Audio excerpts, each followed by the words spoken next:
started. So a little bit more background about Lauren. She is the founder of Moongaze Copy and creates personality-driven copy for female-founded brands and entrepreneurs to help them sell and grow authentically, which I totally just read off the website. My favorite example of that is this phrase from the website: lunacy-inspired copywriting. And naturally, as one brand that loves puns to another, we enjoyed everything about Lauren's website as soon as we saw it. We've also already consulted with Lauren, and we know firsthand that she has expertise. So I'm very excited to go ahead and kick this off and let Lauren begin teaching you guys about copywriting. Well, hello, everyone. I'll go ahead and share my screen. Hopefully I can write. Sometimes I'm a little bit technologically inefficient. So we'll see how this goes.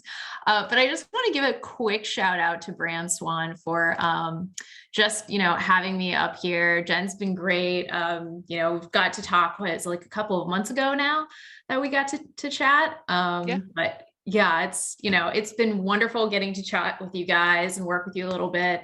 And I'm so excited and honored to have this chance to talk to you guys about web copy. And I'll try to keep a tab on the time, but Jen, just let me know if I'm about to run over, if you need me to do a hard stop.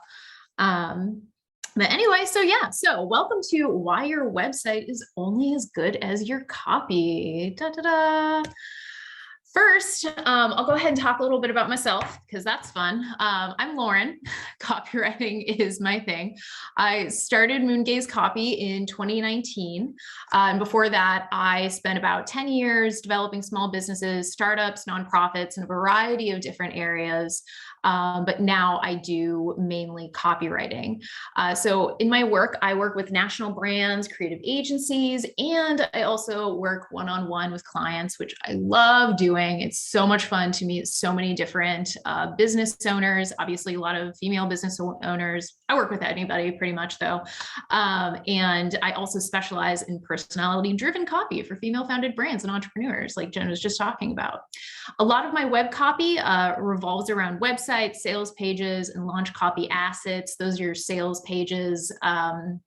And also email, social media captions that factor into those launches, but all the kind of good fun stuff, copy assets you need to start and thrive. So one fun fact about copywriting is writing is definitely part of the job, but it is probably not. It doesn't take up as much time as everybody thinks it does. A lot of what I do as a writer is based off of the strategy, development, and research that I do. So I'm also a brand strategist, a voice developer, a researcher. Huge part of copywriting is the research, and then also a digital marketing strategist in helping to get that copy formulated to complement your marketing objectives. So because I can't leave this without doing some fun facts, here's some fun, fast facts about me. I am an avid runner and scuba diver, airport connoisseur, not just traveler. I love a good airport. Don't get me started on Atlanta. I'm also a dog mom, and both of them are here in the room with me. And I really hope they do not start playing because that will get loud. I am also a former Peace Corps volunteer. I served in Cambodia in their community health education program, which was fun since it was only the second, I was only the second cohort to do that program for them. So figuring that out was a lot of fun, as I'm sure all business owners know. I'm based in New Orleans, like we just talked about, but I am actually a military brat growing up. So I've actually lived in a lot of places. I was actually born in Maryland and moved back there a few dozen times during my life. So Maryland, DMV area always has my heart. One of my favorite things to do on the weekends is just sit on my back porch with a coffee and a cookbook and go to town. And this last fact is really more housekeeping because it may come up during the conversation. I'm a writer, not so much of a talker. So during the conversation, presentation, if I end up starting to sound like Gollum, I apologize in advance. I will drink water. I have that here in preparation and all will be good. So let's get into what you guys came here for. So key takeaways, or as I like to call them, knowledge to go boxes, those are going to be your 3 takeaways from this presentation. So copy versus content. I want to establish that sort of before we get into the main part of the presentation, because it's really important to know what the difference is between your copy and your content. Then we'll get into why copy is so important for your website. And then 4 tips, your big takeaways, 4 tips to spruce up your website copy. Now, let's jump into copy versus content. Okay, so when we talk about copy and content, you guys might hear these terms mixed a lot without really knowing. So a lot of people might start talking about like the content of their website. They might refer to their copy as their content, or copy might be just like those kind of like little bits of words that you see on ads. We're going to define it for you. So copy is written narrative or set of words used to compel or persuade a given audience to take action. If I'm going to put in a definition, that's the definition. And most of the time you're going to find copy in ads, on sales pages, websites, emails, webinars, basically any place where a thing, basically like a sales page or a website, you're looking to convert your audience, that is where copy is going to be found. You're also going to find it when you're on the bus or at the airport. We're surrounded by copy every single day. On the other side, you've got content or content writing, and that's writing used to provide information or entertainment, but overall to fulfill marketing objectives.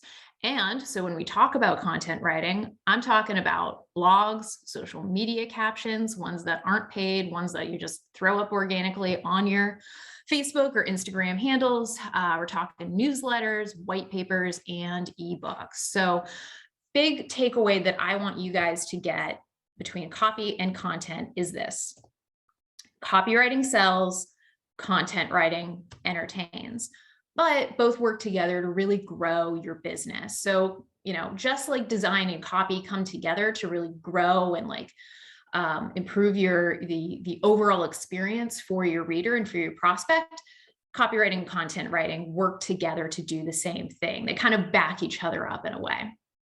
Okay, so let's get into why web copy is so important. Words, y'all. Words are great. We can't communicate without words.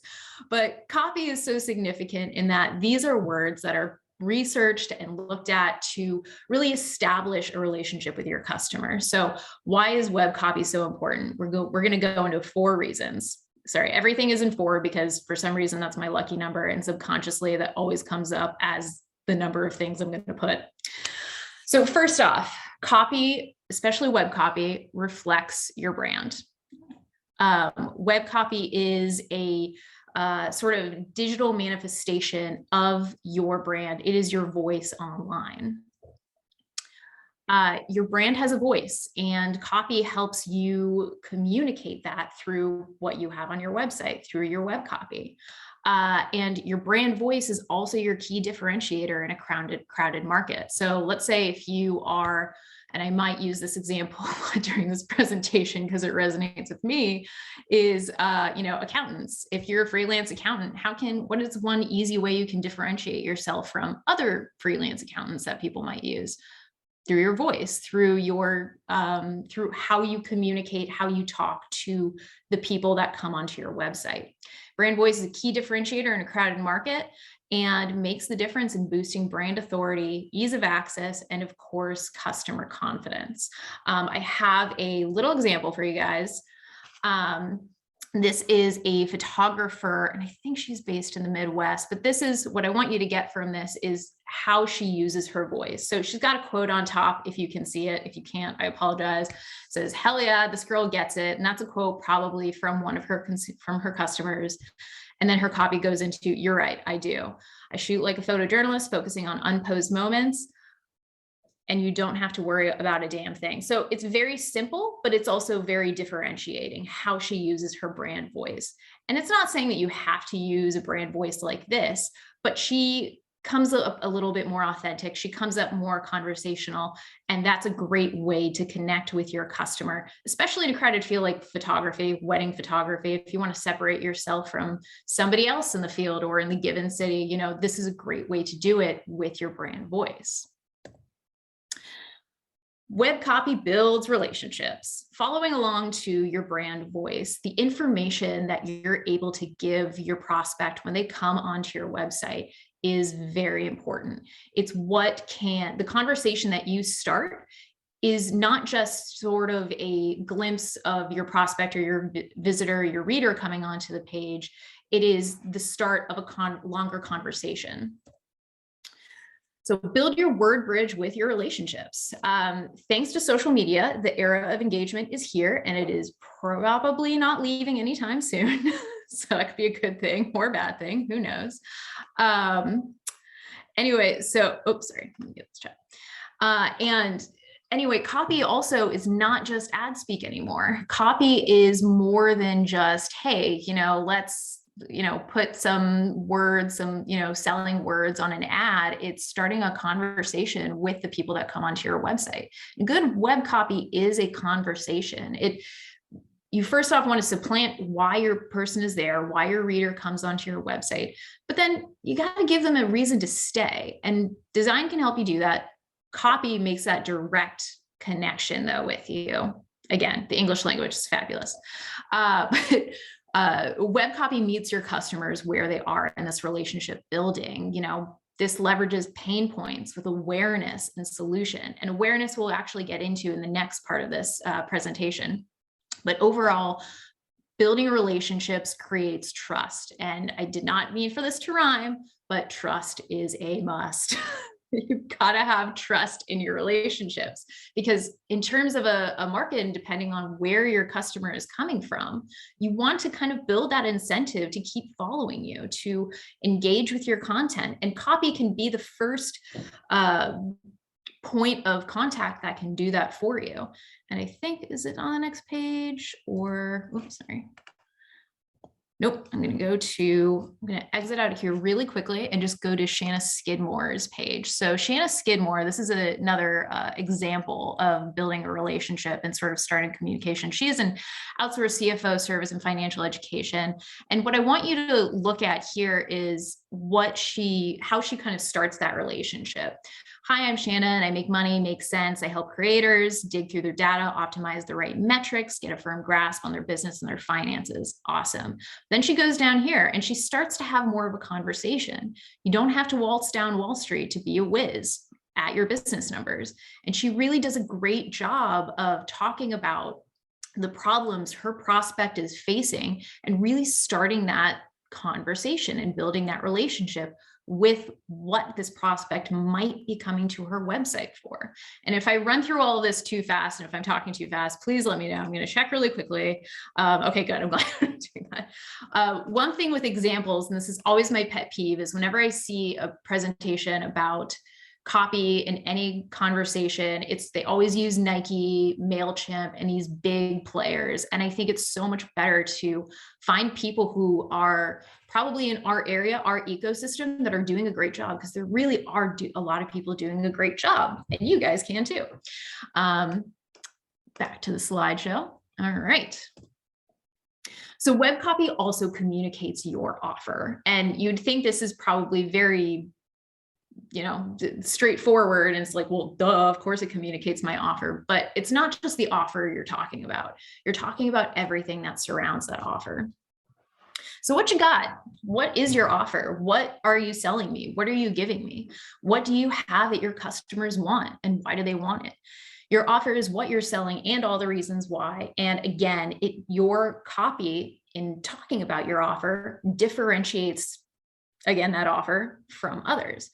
And it also helps you establish those benefits of choosing your option over others.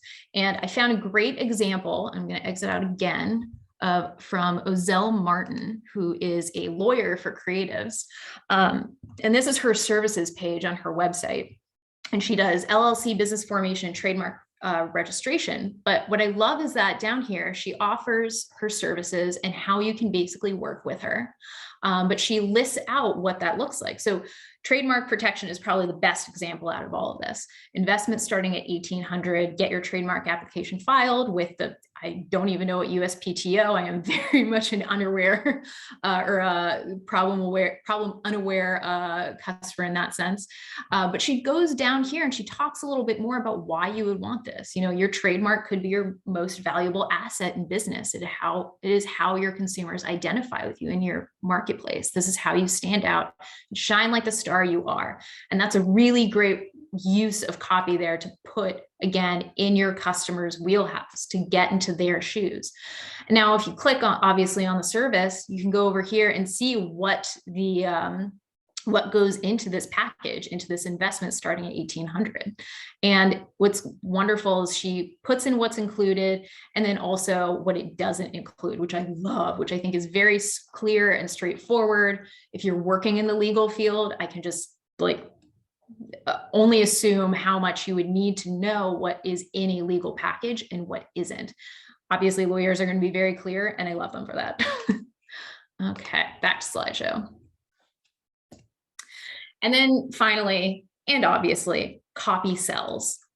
I know this is very blunt, again, just like, you know, it communicates your offer, but again, copy sells for you. It's not just design. And copy alone can't just sell for you.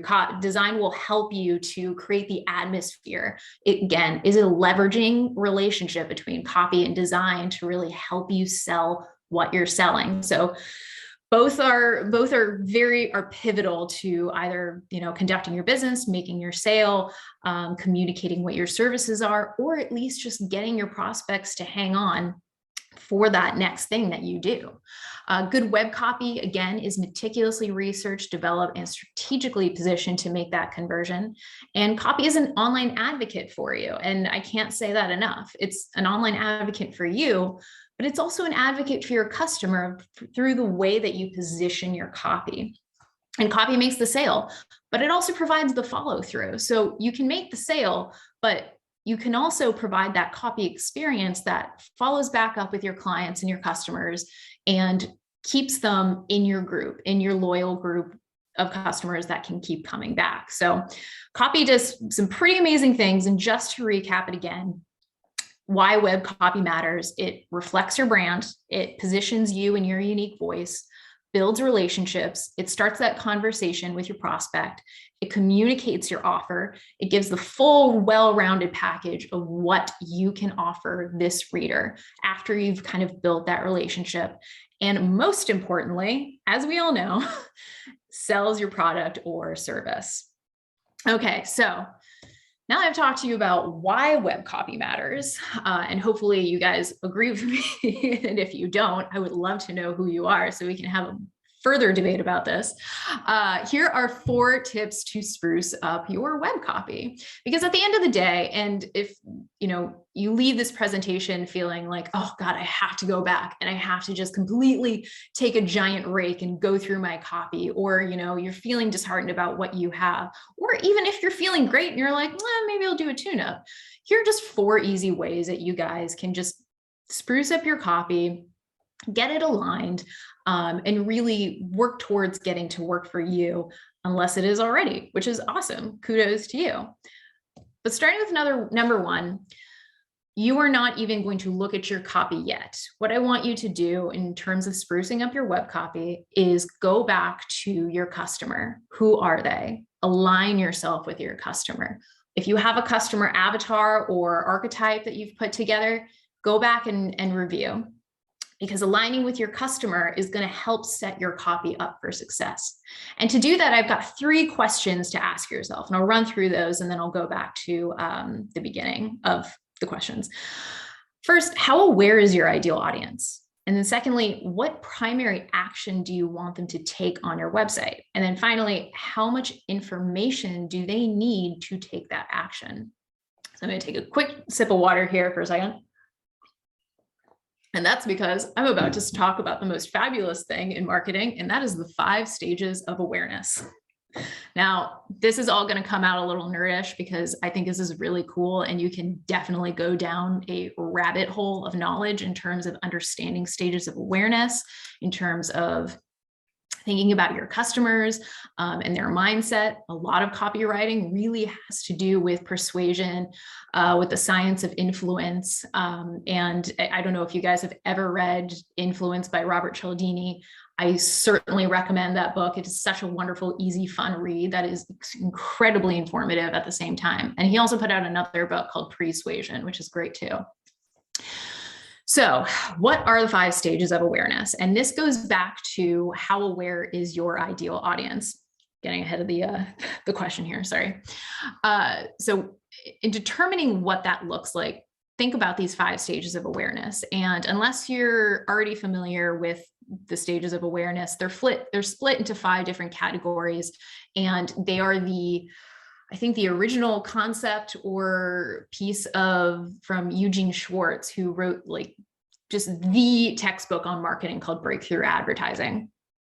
And I'm going to run through each stage really quickly just to give you a sense of what each one is about and where your customer might fit into that. So you've got unaware, which is basically these customers have absolutely no idea of the pain points, of the solutions, of what you're bringing to market. These are the coldest of the cold customers in terms of knowledge of what you do or what issues they have in their life that your product or service could solve for them. On the other hand, you have problem aware. Your customer really has a problem, but they don't really know what the solution is. They don't really know like what to do about it. Somebody actually made this comparison the other day, and now we know a little bit better in terms of medical fields. But in the old days, when you had a problem with your body, when you were sick and you didn't really know how to solve it, you kind of searched for that solution. Usually it was to go to a doctor, but nowadays we know that. Back then, maybe not so much.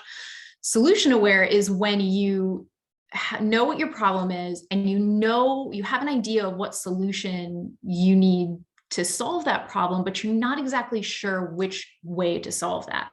And again, I'm going to bring the accountant example back in here because I feel this example the most because the IRS terrifies me and I hate doing my taxes, and just like everybody else, and accounting just befuddles me. I'm a writer. I am not a math person whatsoever.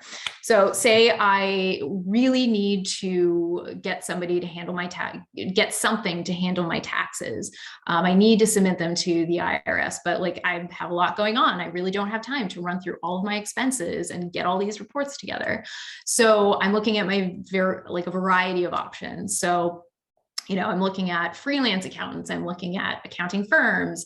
I'm looking at accounting software. I'm looking at my solutions, but I don't know which one is right for me.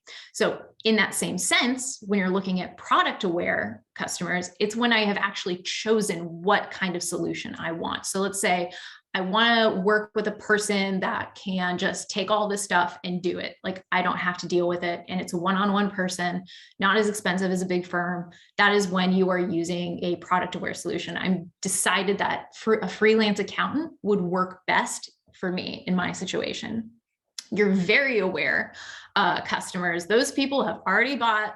They drank the Kool-Aid, they're excited, they love you, they're on your list. These are the people that you're sending probably emails to with discount codes or, return customers. They are very aware of what you do. In terms of how you would think about your customer and where they would be on this scale, they're probably going to be somewhere between problem aware and product aware of this pie chart. I'm just going to spend like one more second really just loving this pie chart because I'm so impressed that I made it on Illustrator. Oh my God, I'm so happy about that. Designers, please don't laugh at me. It's a hard thing to go from writer to somewhat terrible designer on Illustrator. So now that I've talked about the 5 stages of awareness, there are 2 other questions we want to consider. And that is, what primary action do you want them to take on your website? So you know how aware they are. You know where they are in terms of, let's say they're on the other side of the bank. Your primary action is, or what you want them to do on your website is on the other side of the bank. So we want to think about like what you want them to do when they come onto the website. Are they there to make a purchase? Are they there to fill out a survey? Are they there to sign up for more? What is the primary action you want your person to have when they come on your website? And then how much information do they need to take that action? Again, thinking about the bank example that I just gave, your customers on one side hanging out, in this little stage of awareness, and your primary action is hanging out on the other side of the bank, just dying for your customer to make that step over to them. You need to build a bridge with copy, which sounds ridiculous, but it's the best way I can put it. How much information, how much copy do you need for your audience, for your prospect to make the primary action that they want you to take on your website? So again, questions to consider. How aware are your people? What do you want them to do? And what do you need to do, or how much information do they need to take that action? So once you've aligned with your customer, go ahead and jump into the copy weeds. And the first thing you're going to want to do is hone your hook, line, and CTA. This is probably going to be some of the most important copy on your page, because it is usually the first copy that your prospect sees as soon as they land on your website. Another quick sip of water here. Gollum is creeping in my throat and I feel him. I haven't uttered any preciouses yet, I promise. So once you land on a web page, the first thing you're usually going to see is a line of copy that either tells you what the business or person does, and then goes into probably the rest of the website. But it can be a little bit more intentional than that. So what am I talking about when I'm talking about hook, line, and call to action? So you're coming in hot to your reader, and you start with a hook. The first line your prospect reads on your homepage or landing page, and it should hook your reader with either a benefit, a pain point, result, or fact. If there's something, especially if you do research on your customers, if there is some part of their pain point, or even a benefit, or just an overarching fact that is just almost cliffhanger worthy, that's something you want to use because it is such a good hook. And then you want to go into what you actually do. You've got their attention for maybe like half a second. You want to get in there why they're here and why they should be interested in you with your subline. And then you want to give them the option, to take action, to take that next step, to kind of guide them in the process. They might scroll down on the page and read more, or jump to another page. That's fine, but just give them that option. So I have a couple of examples for you. The first is Katie Wusso. She's a business coach for creatives, and she did a great job, I think, with her hook, line, and call to action. She actually ended up putting her line up here above her big hook as soon as you land on the page, which is still okay. She actually put another one down here, which is, again, great backup copy for that. And I have a more simplified example for you guys, so don't panic. Follow your passion with a plan. So again, that speaks to those creatives that are following their passion, or even business owners that are following their passion. But especially for someone like me, it's helpful to have a plan, or helpful to have somebody work through a plan with you. So she's got a great incentive there for me to keep reading more. And then business and finance coaching for creatives, telling me exactly what you want to do. This down here is a great little almost pseudo value proposition. It really gets to the reader's interest. So you can grow your business and get paid to do what you love. That is a benefit. That is her putting that benefit in her prospect's shoes, or putting herself in her prospect's shoes with that benefit. And then of course, down here, a great CTA, begin to thrive. CTAs down here could also be learn more, see our new collections, see updates, or see my new service. It's a great way to get people to take action as soon as they hit that page, because you have that, especially with readers who are coming into Skim, which we'll talk about in a bit. It's great to have that option to jump in, learn more without having to scroll down on the page. So this is one of my clients, Lemon Entertainment. And when we did a whole revamp of her copy, we wanted to keep it really simple and speak to her ideal customers, who were big media companies that were looking to come in and utilize her entertainment consulting expertise to plan and put on events. So streamline your vision, that's the hook, Entertainment, consulting, and brand development. That's what she does. And then we did 2 CTAs down here instead of just 1, to see her work or get started. See her work is probably going to be, you want to always check to make sure, like, on a portfolio or a case studies page, like, what have you done? Because I'm interested in that. A lot of people want to see what you have done. So that's Lemon Entertainment. They are fabulous. Love them. They're in Canada. They're wonderful. And now number 3, now that you've kind of like looked into your hook, your line, and your CTA, now you want to kind of look at your body copy in what you are doing with your benefits and features. Boost your benefits over your features. And here's why. Benefits make life sweeter. Your features are cool, but what do they exactly do for me? A lot of times I will come across websites, and it's really easy to fall into this trap where all a brand does or all a business does is talk about themselves. That's great. I mean, obviously you would think like you'd get onto a website and be like, well, it's about them, so obviously it should be about them. Not necessarily. If you're trying to sell something, if you're trying to get someone to book with you online or purchase your digital product, you want this website to be about them.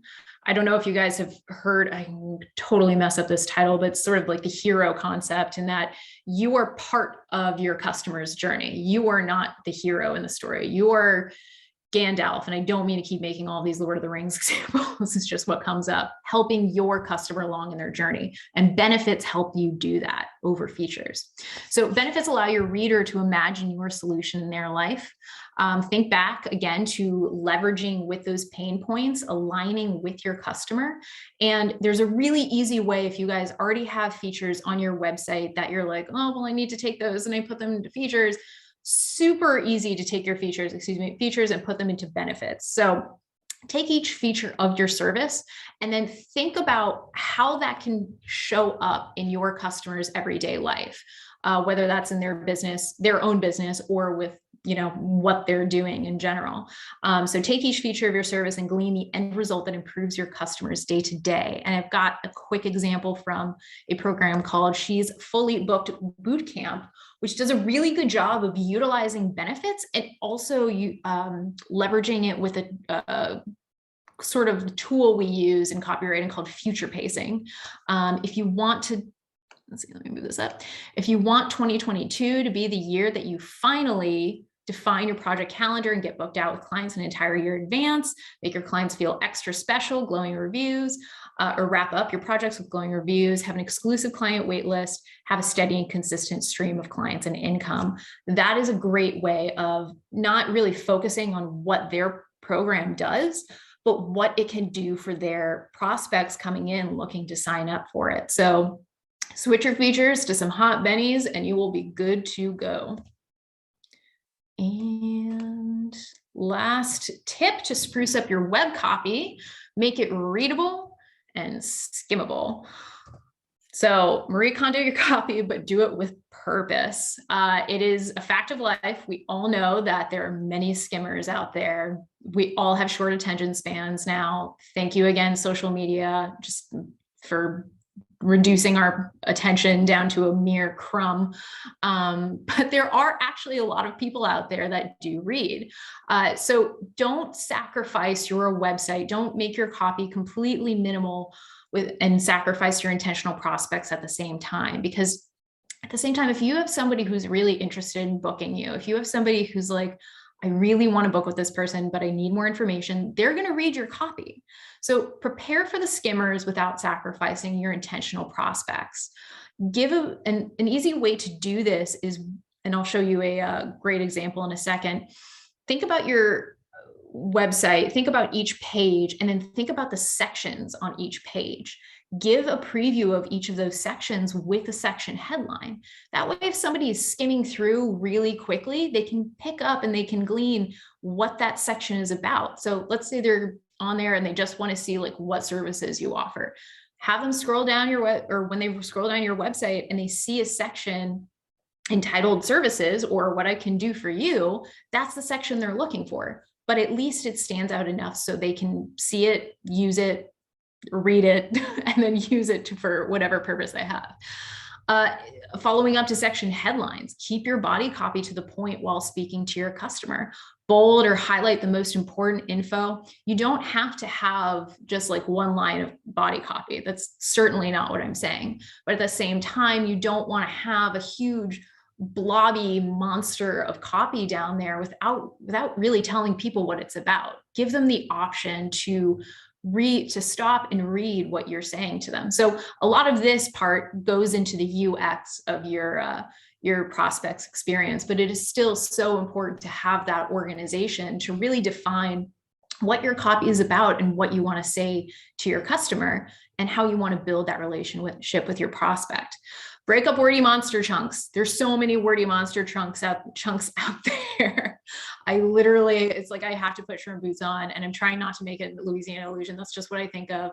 And I just have to like somehow navigate my way through the bayou or swamp of verbiage that has absolutely nothing to do on a web page.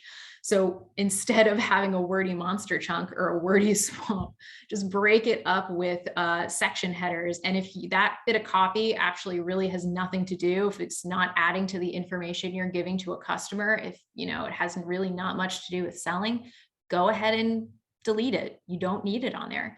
Make your copy definitive, readable, and skimmable. So the last example I have for that is, let's see if I can find it up here. Here we go. Christy Dew Consulting, who's actually a local consultant here in New Orleans. And she works with different businesses on their business organization. She does a really good job of sort of sectioning out her copy. She puts in those section headers that you want. She goes into the pain points. She goes into the solution, and this is her homepage. And she really breaks that up. So there's better readability on here instead of, this is what I do in a long, slew of words. She also does a good job on her work with me page where she talks about her offer. So again, she's breaking up the wordy chunks and breaking up the sections, going through it, and really helping people to understand, if they come onto this website, what she's all about and what she can do. So readability is just as important as, the words you decide to use. So just keep that in mind when you're going back and looking at your copy.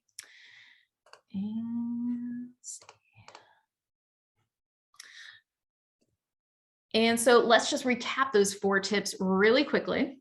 Align with your customers' awareness. So make sure that you're aligning with not only their awareness, align with, your customer in general and what you want them to do. So again, think about the awareness, think about the primary purpose of having them on your website, what you want them to do, and then what you need to do, what information you need to give them to make that action or take that action. Hone your hook, line, and CTA, get that hot hook up and running, test it out too. You can test out a bunch of different headlines or hooks, not just with family and friends. I mean, even with former customers, see what sticks out and resonates with them. Boost your benefits over your features. Bennies are great. You want those instead of just the sort of me approach to features. And then make your copy readable and skimmable. People love navigating an easier website. And the last word, which is really an acronym, is SEO. So you might have been wondering why I have not talked about SEO until now. And there is a reason for that.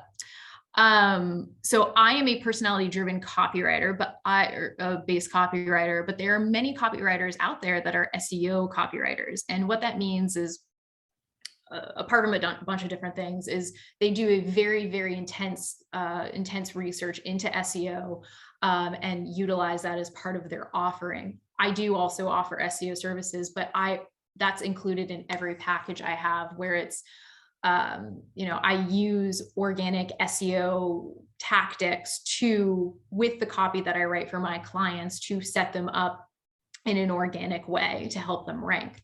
But as it comes to SEO, and this is based off of not only my clients, my experience, and then what's just going on in sort of the copywriting SEO world, is that there is a bigger push towards communicating with your customer and the quality of it over keyword stuffing on web pages. And there's a few reasons why.